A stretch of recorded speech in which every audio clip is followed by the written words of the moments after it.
안녕하세요. 저는 수선집에서 일하고 있는 49살, 손주가 있는 할머니입니다. 제가 벌써 손주가 있다고 하니 놀라실 것 같은데 어린 나이에 실수로 딸을 좀 빨리 낳게 됐어요. 저희 집은 가난했고 제 아래로 동생이 있었는데 동생은 대학에 꼭 보내야 했지만 저는 아니라고 생각했는지 저보고는 대학에 갈 생각은 절대 하지 말라고 하시더라고요. 저보고 빨리 돈을 벌어서 집안에 보탬이 되라는 말만 하셨죠. 저는 그때 옷에 관심이 있었어서 옷을 만드는 것을 하고 싶었지만 옷을 만들고 싶으면 옷 공장이나 가라는 부모님의 말에 마음이 참 많이 아팠습니다. 그래서 소위 비행 청소년으로 방황을 잠깐 했었죠. 그때 만났던 남자친구가 저를 위로해준다고 술을 사주었고 그렇게 하루를 보내게 됐습니다. 아기를 가지고 나서야 엄마에게 말했습니다. 당연히 부모님께서는 노발대발하셨고 자기는 이런 문란한 딸을 둔 적이 없으니 당장 나가라고 하셨어요. 저는 그렇게 집에서 나와 혼자 살게 되었는데요. 그나마 애아빠네 집에서 그래도 아들의 자식이 뱃속에 있다고 하니 좀 도와주시기도 하고 애아빠가 아르바이트를 하고 모아두었던 돈이 있어 작은 방에 3달치 월세를 낼 수 있었습니다. 애아빠는 부모님께서는 아직 동거하는 건 안 된다고 직장을 가질 때 어떤 불이익이 있을 줄 아냐고 했다더군요. 그래서 몰래 혼인신고만 하고 나중에 직장에 다니고 안정적이게 되면 그때 같이 살자고 했어요. 그래서 일주일에 2번 정도 저를 보러 오고 그 외에는 부모님과 함께 살고 있었죠. 저도 놀 수는 없어서 동네 수선집에서 일감을 받아다가 집에서 수선을 하기 시작했습니다. 옷을 좋아했던 터라 그전부터 제 옷을 손수 바느질해서 수선하기도 했고 요즘 말로 리폼도 하고 했었기에 제 일솜씨를 보고 칭찬을 받기도 했었죠. 조금씩 돈을 모으나 싶었는데 어느 날 보니 모아둔 돈이 사라져서 애 아빠에게 물어보니까 그 돈을 홀랑 가지고 나가 술값으로 다 썼다고 하더라고요. 그래서 그 돈은 생활비인데 그렇게 가져다 쓰면 어떡하냐고 하니까 이 월세도 자기가 내줬는데 그 정도는 받을 수 있지 않냐고 오히려 적반하장으로 화를 내더군요. 그날 이후 애아빠는 제가 벌어온 돈을 술값으로 쓰는 데에 주저함이 없었습니다. 거기다가 술이 잔뜩 취해서 저희 집에서 자고 가기도 하고 제가 돈을 따로 숨겨뒀더니 돈 어딨냐며 저를 때리기도 했죠. 내가 이곳에서 계속 살아야 하는 생각이 들었지만 그래도 뱃속의 아이가 애비 없는 자식이라는 말을 듣지 않게 하기 위해 참고 참으면서 하루하루를 보냈답니다. 그러던 어느 날 일을 마친 것을 가져다 주고 장을 봐서 오는데 집에서 이상한 소리가 들리더라고요. 그래서 조심히 문을 열고 들어가 보니 글쎄 애아빠가 웬 여자랑 집에서 불륜을 저지르고 있었고 제가 놀라서 그 자리에 우뚝 서 있으니까 오히려 인상을 쓰면서 왜 평소보다 빨리 오고 난리냐고 짜증을 내더니 여자와 같이 집 밖으로 나가는 게 아니겠습니까? 저는 털썩 주저앉아서 펑펑 울었어요.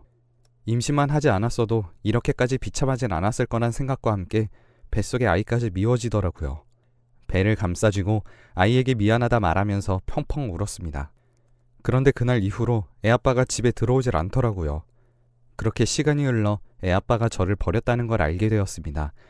저는 어쩔 수 없이 20살 그 어린 나이에 혼자 산부인과로 가서 애를 낳았죠.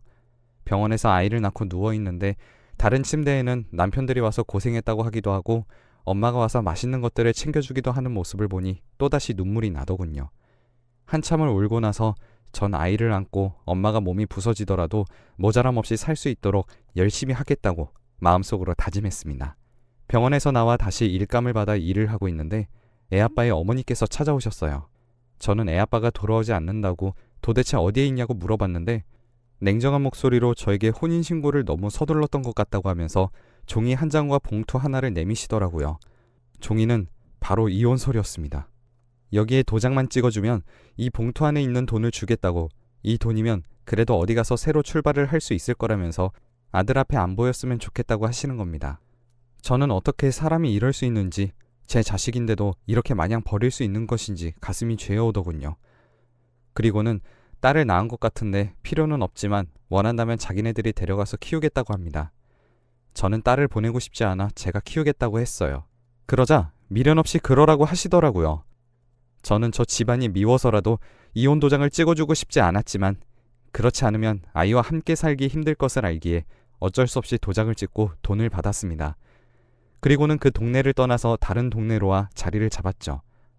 아이를 키워야 하니 제가 할 수 있는 일은 많지 않았습니다. 전자부품을 끼우는 일감을 받아와서 했는데 몇 시간을 허리를 구부리고 목도 숙인 채 일하다 보니 허리며 목이며 어깨며 안 아픈 곳이 없고 눈도 침침해졌지만 아이와 함께 할 수 있어 꼭 참으면서 일을 해나갔습니다. 밤을 새서라도 납품 기한을 맞추니 기업에서도 제게 조금 더 단가를 줘서 일할 수 있게 해주더라고요. 그 소식을 듣고 동네 아주머니들이 자기들도 할 수 있게 해달라고 해서 저까지 5명이서 같이 일을 하게 됐습니다. 처음에는 아줌마들이 잘 못해서 시간도 오래 걸리고 제대로 못한 것도 많아 제가 일일이 다시 하느라고 더 하느라고 힘들었지만 시간이 갈수록 저희들은 공장들 사이에서 꽤 신용 있는 사람들이 됐죠. 하지만 아이가 점점 자랄수록 이것으로 먹고 살기에는 조금 힘에 부치게 됐고 제 사정을 알게 된 동네 미싱 공장 사장님이 저에게 아이는 집사람이 봐주겠다고 했다면서 대신 월급이 좀 적게 나올 텐데 그래도 일할 생각이 있다면 일해보라고 하시더라고요. 저는 그저 감사한 마음에 그곳에 일을 하러 다니게 됐습니다. 그 공장에 다니면서 저는 아이를 학교에 보낼 수 있게 되었고 사모님께서 아이를 봐주시지 않아도 되자 월급도 다시 오르고 저는 아이와 함께 둘이서 살 수 있을 정도로 돈을 벌게 되었습니다. 그렇게 딸이 고등학교에 올라가게 되니 걱정이 좀 생겼어요. 바로 딸아이의 대학 등록금과 결혼 자금이 문제였죠. 저축도 꾸준히 해오긴 했지만 아직 한참 모자랐습니다. 그래서 공장 일이 끝나면 수선 일을 받아서 부업으로 일을 하기 시작했어요. 다행히 제 수선 실력은 동네에서 조금 소문이 나 있어서 조금씩 수선 일이 들어왔습니다. 그걸 알게 된 미싱 공장 사장님이 제게 다른 사장님을 소개해 주시더라고요. 수선집 사장님이셨는데 공장보다 기본 월급은 적지만 수선을 한 개수에 따라서 월급을 더 주신다고 했습니다. 저는 매일매일 늦게까지 일을 해야 했지만 더 저축할 수 있다는 생각에 힘이 들지 않더군요. 딸은 제 어미가 고생하며 산다는 걸 알아서인지 대학교에서도 장학금을 타려고 열심히 공부했고 저는 그런 모습이 한없이 기특하고 사랑스러웠어요. 아이에게 신경을 그리 잘 써주지 못했는데도 착하게 잘 자라준 것과 크게 아프지 않고 건강하게 자라준 것에 정말 감사했습니다. 그리고 딸은 휴학 한번 하지 않고 대학교를 졸업해 바로 취직까지 성공했죠. 정말 사춘기 없이 제가 신경 한번 쓰지 않게 잘 커준 자랑스러운 딸이었습니다. 그런데 딸아이가 결혼 문제로 절 속상하게 만들 줄은 정말 몰랐어요. 딸이 26살이 되던 해에 제게 결혼을 하고 싶다고 하더라고요. 저는 상대가 누구냐고 물었죠. 그랬더니 자기보다 14살이 많은 사람이라고 했습니다. 띠동갑하고도 2살이나 많은 사람이라니 오히려 저와의 나이 차이가 6살로 더 적더군요. 대체 무슨 생각이냐고 딸을 타이르기도 하고 혼내기도 했는데 딸은 딱 한 번만 만나보고 말하면 안 되냐고 애원을 하더라고요. 딸아이의 간곡한 부탁에 그 사람을 한번 만나보기로 했습니다. 사위 될 사람을 만나기로 한 날 집 안으로 들어오는 모습을 보니 꽤 큰 키에 까무잡잡한 피부를 가진 사람이었습니다. 얼굴은 평범하게 생겼지만 그렇다고 너무 순둥한 사람 같아 보이진 않았죠. 무슨 일을 하는지 물어보니 자동차 정비소에서 일을 한다고 하더라고요. 정비소는 본인의 것이라고 했습니다. 딸이 일하는 회사 근처에서 정비업을 하고 있는데 딸이 정비소 앞에서 넘어져서 무릎이 까지고 스타킹이 올이 나간 것을 보고 가게 안으로 데리고 와서 소독약을 주고 자기가 스타킹을 사다 준 것을 계기로 알게 됐다고 했습니다. 그 말에 성품은 착한 사람인가 보다 싶었지만 일단 나이가 너무 많았고 사람에겐 기술이 제일이라고 했지만 그래도 안정적인 벌이가 있는 사람과 만나게 해주고 싶다고 생각했기 때문에 저는 계속해서 그 둘의 결혼을 반대했어요. 그 사람은 제 생각을 이해해주는 것 같았습니다. 아무래도 살아온 인생이 저와 비슷하다 보니 이해가 빠른 것 같더군요. 하지만 제 딸은 저에게 조금도 질 생각을 하지 않더라고요. 어느 날은 그 사람이 무릎까지 꿇고 잘하겠다고 자기도 도둑놈처럼 보인다는 사실을 잘 알지만 그만큼 더 잘하겠다고 하는 겁니다. 집안일도 반반 나눠서 하고 절대 딸을 힘들게 하지 않겠다면서 제게 빌기 시작하는데 그래 한번 믿어보자 하고 결혼을 허락했어요. 사위에게는 부모님이 없었기 때문에 저와 나이 차이는 많이 나지 않았지만 저를 어머님처럼 따르겠다고 하더군요. 결국 사위와 저, 딸 이렇게 셋이서 생활하게 되었습니다. 다행히 사위는 성실한 사람이었어요. 딸이 임신을 한 후에는 딸이 먹고 싶다는 것은 새벽에도 일어나서 그게 무엇이든 사와주려고 노력했거든요. 왜 때문인지 몸이 약해서 주의를 해야 한다는 말에 사위는 자기가 집안일을 하겠다면서 저에게도 쉬지 말라고 자기가 집안일을 다 도맡아서 하더라고요. 그런 모습들을 보고 있자니 점점 사위를 더 믿게 되고 진짜 가족으로 받아들일 수 있게 됐습니다. 이제서야 제대로 된 가족을 이룰 수 있게 되었다고 생각했고 과거에 힘들었던 일은 이제 좀 내려놓을 수 있을 것 같았죠. 그러던 어느 날 그날따라 유독 수선 일이 많아서 휴대폰도 제대로 보지 못하고 일을 하던 중이었습니다. 저녁이나 돼서야 사람들과 같이 밥을 시켜 먹으려고 하면서 핸드폰을 봤는데 부재중이 수십 통이 와 있더라고요. 전부 사위에게서 온 것이었죠. 저는 불길한 예감이 들어 사위에게 전화했습니다. 그러자 사위가 울부짖으면서 딸이 사고를 당해서 지금 수술실에 들어갔다고 하길래 저는 곧바로 병원으로 향했죠.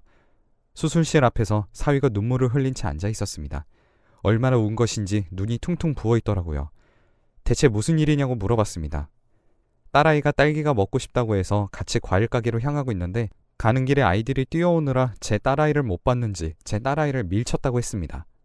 그렇게 넘어지기만 했으면 그나마 괜찮았을 텐데 하필이면 넘어지는 방향에서 오토바이가 달려오고 있었고 결국 오토바이와 부딪혔다고 하더군요.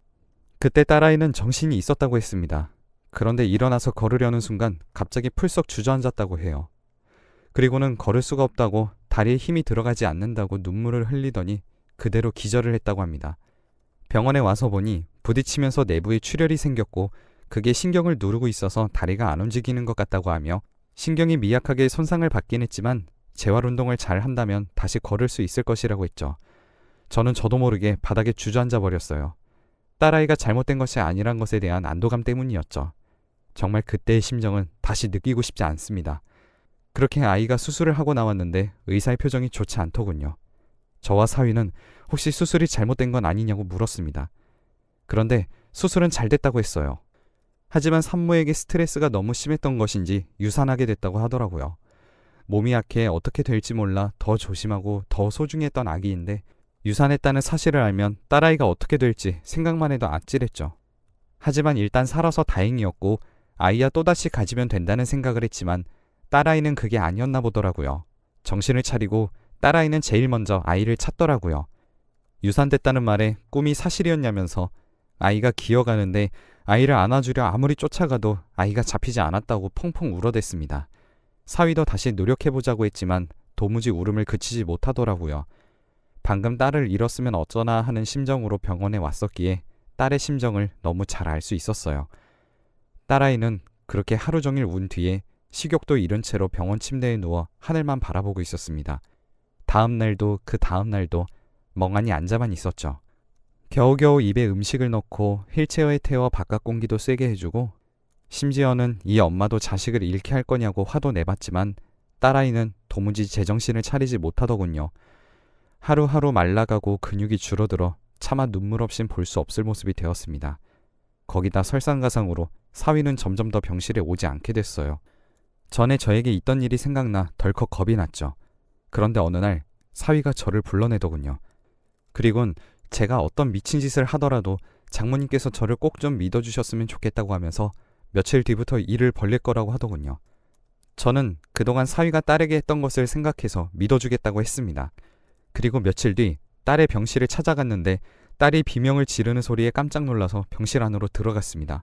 간호사도 놀라서 안으로 들어오더라고요. 당장 오늘이라도 죽어도 괜찮다는 듯 모든 것을 내려놓았던 딸의 눈동자에 분노의 눈빛이 아른거리고 있었습니다. 간호사는 딸을 한번 살펴보더니 다행히 이상은 없는 것 같다면서 병실을 나갔어요. 대체 무슨 일인가 싶었는데 사위가 병실 안으로 들어왔습니다. 그러자 딸이 핸드폰 화면을 사위에게 내밀더라고요. 그곳에는 낯선 여자와 함께 나눈 대화 내용이 있었습니다. 불륜 사진과 함께 차마 보기에는 힘들 정도의 남사스러운 내용들이었죠. 사위는 핸드폰을 뺏어들더니 딸을 무표정하게 바라보며 말했습니다. 내가 아무리 옆에 있어도 당신은 내가 도움이 되질 않지 않냐. 그날 이후로 날 한 번도 바라봐주지 않고 나를 위해 건강해지려고 노력해주지도 않는다. 나도 참고 이해하려고 했지만 이제는 너무 힘들고 지친다며 그 사람 곁에 있으면 위안을 얻는다며 말을 하면서 왜 허락 없이 남의 핸드폰을 뒤져보는 거냐며 최악이라고 딸아이에게 자기 핸드폰을 뺏어들고는 그대로 병실로 나가더군요. 그 모습에 딸은 사위를 쫓아가려고 침대에서 내려왔지만 신경에 상처가 났는데도 재활운동을 전혀 하지 않아 힘없이 그대로 넘어져 버리더라고요. 저는 딸을 잡아서 침대에 앉혀놓고는 사위가 향한 곳으로 달려갔습니다. 사위는 저를 보고서도 병원 앞에 세워져 있는 알 수 없는 차를 타고 떠났죠. 저는 너무나 허망했습니다. 제 남편도 저를 버리더니 이제는 딸까지 이런 일이 생겼다는 사실에 제가 다 잘못한 것 같았거든요. 딸은 엄마 팔자 닮는다는데 이 모든 것이 제 탓인 것 같아 딸에게 죄스러웠습니다. 하지만 한 가지 마음에 남아있는 게 사위가 자신을 믿어달라고 한 말이 혹시 무언가 하려는 것일까라는 생각이 들더군요. 또 한편으로는 바람핀 것을 이렇게 무마하려고 제게 미리 선수 친 것은 아닌가 하는 생각도 함께 들어서 머릿속이 혼란스러웠어요. 하지만 그보다도 먼저 딸의 곁에 있어줘야 했기에 저는 딸에게 향했습니다. 딸은 넋이 나간 것처럼 보이더군요. 다음날 딸은 사위에게 몇 번이고 전화하는 것 같았습니다. 하지만 없는 번호라는 안내만 계속해서 나왔죠. 제게 집에는 안 들어오냐고 물어보더군요. 그날 이후로 사위가 집에 들어오지 않는다고 말했더니 딸은 주먹으로 침대를 마구 때리더라고요. 딸은 다음 날부터 그놈을 자기가 찾아서 죽여버리겠다며 이를 악물고 재활운동을 하기 시작했습니다. 음식도 잘 먹지 않았던 터라 몇 번을 개원했지만 그러면서도 악착같이 음식을 먹더라고요. 그리고 몇 달이 지나자 놀랍게도 딸은 이제 2다리로 멀쩡하게 걸을 수 있게 됐습니다. 결국 건강해진 딸은 퇴원을 할 수 있게 되었고 병원을 나서는데 병원 앞에 웬 여자가 서 있더라고요. 어디서 많이 본 것 같다 싶었는데 딸이 마구 뛰어가더니 그 여자의 뺨을 때리기 위해 손을 올렸습니다. 하지만 그 여자는 딸의 손을 막더니 상자를 하나 줬어요. 딸은 그 상자가 뭔지 보지도 않고 그대로 상자를 내리쳤죠. 그러자 색색깔의 수많은 봉투들이 바닥에 흩뿌려졌습니다. 그 여자는 딸에게 후회할 짓 하지 말고 그 내용물이 뭔지 먼저 보라고 했어요. 딸은 주먹을 꽉 쥐더니 봉투를 쥐어 안에 있는 내용물을 봤습니다. 그것들은 모두 사위가 딸 앞으로 보낸 편지였습니다.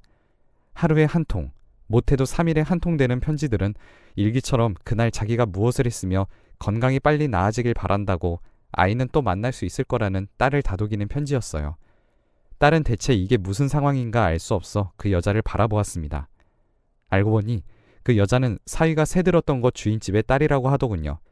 그곳에서만 10년을 살았는데 부모님이 안 계시다 보니 주인집 어른들을 부모님처럼 잘 따랐고 그러다 보니 그 딸도 친남매처럼 살았다고 했죠.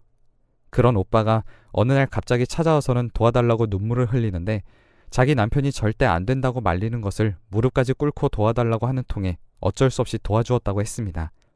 핸드폰도 없애고 과거에 살았던 주인집 댁에서 얹혀 살면서 집안일도 도와드리고 아침부터 밤까지 일만 하고 있다고 했습니다. 딸은 눈물을 흘리면서 오빠는 어디 있냐고 했고 부모님 댁에서 기다리고 있다는 그 여성의 말에 저도 같이 그곳으로 향했죠. 저희가 온 모습에 노부부는 말없이 집 안으로 저희를 들였습니다. 그리고 사위가 살고 있었다는 방을 보여주는데 정말 간소하더군요. 친구들과 술 약속 한 번 나가지 않고 막노동도 뛰면서 일을 한다고 다른 곳에 출장까지 가면서 일을 하고 있었다고 하더군요. 그 여자분께서 제 딸의 손을 잡으며 오빠의 노력이 헛된 것이 아니게 되어서 기쁘다고 건강해져서 다행이라고 해주시는데 딸과 저는 눈물을 펑펑 쏟아냈습니다. 그리고 늦은 밤이 되어 문 열리는 소리가 나기도 전에 딸이 재빠르게 현관으로 향하더라고요. 자기 남편의 발소리는 잘 알고 있었나 봅니다. 철문을 열고 들어오던 사위는 자기를 기다리고 있는 제 딸의 모습에 깜짝 놀랐고 곧이어 눈물을 흘리더니 제 딸을 꼭 안아줬습니다.